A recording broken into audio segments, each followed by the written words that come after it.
Warahmatullahi wabarakatuh.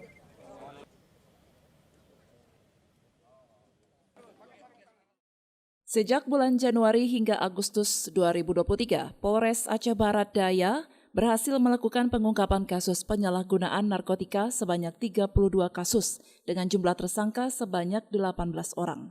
Sejumlah barang bukti yang berhasil diamankan untuk narkoba jenis sabu-sabu sebanyak 292 gram.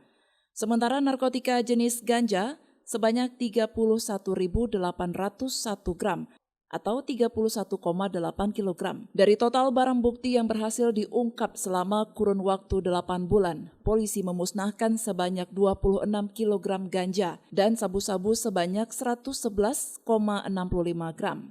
Sedangkan sisanya disisihkan untuk kepentingan uji laboratorium dan pembuktian di persidangan nanti. Sementara barang bukti sabu-sabu tersebut dimusnahkan dengan cara di-blender, sedangkan barang bukti ganja dimusnahkan dengan cara dibakar.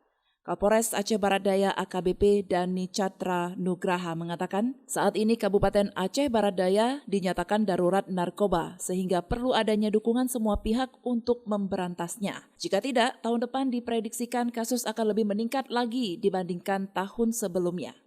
Januari sampai dengan Agustus tahun 2023, Polres Aceh Barat Daya berhasil melakukan pengungkapan kasus narkoba sebanyak 32 kasus dengan jumlah tersangka sebanyak 18 orang, di mana jumlah barang bukti untuk narkoba jenis sabu sebanyak 209,22 gram.